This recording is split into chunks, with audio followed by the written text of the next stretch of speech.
Shovel Knight is probably the best game about shovels that I've ever played.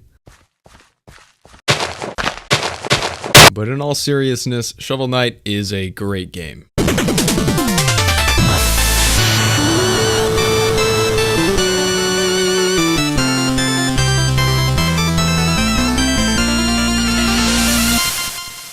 Although it's unlikely you haven't heard of this game by now, Shovel Knight is a game about exactly what you think.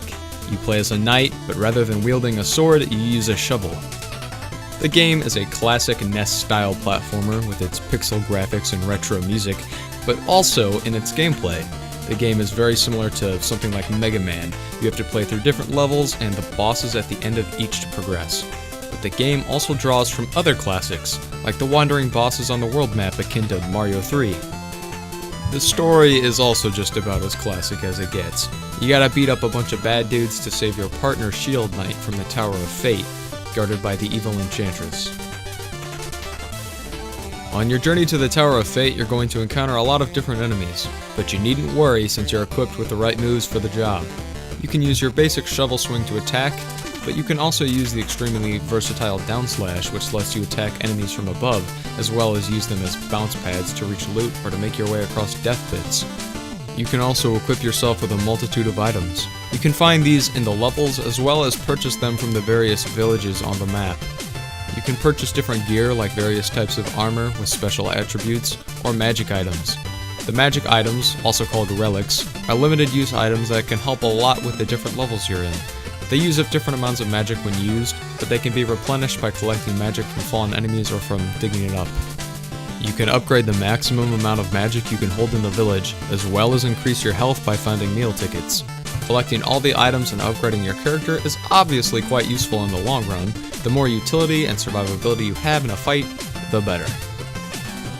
Where this game really shines is in its great boss fights.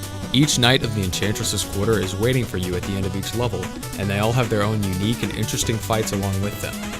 Each boss demands full range of the mechanics you've learned, oftentimes even adding in a stage mechanic as well to mix things up. Each fight brings enough to the table to leave each one feeling fresh and satisfying. This game also brings a nice bit of replayability with it as well. Once you complete the game, defeating the Enchantress and all of her knights, you unlock the new Game Plus mode. You start the game over from the beginning, but all of your equipment is still with you. However, this time the enemies do twice as much damage and there's less food to restore your health, and you get less checkpoints per stage. If you're looking for a challenge, then this game mode is perfect for you. You also unlock some mini-games as well. They're not really my thing, but they're there if you want some more Shovel Knight action. Overall, this game is a very impressive recreation of old-school gaming, capturing the nostalgia of games we've all come to know and love, while adding its own new mechanics to keep the experience feeling just as good as any other modern platformer. It's a great example of not just a great indie game, but a good example of a Kickstarter that actually paid off. Anyway, that's why I like this game. Never before have I been so interested in being a knight that hits other knights with a shovel.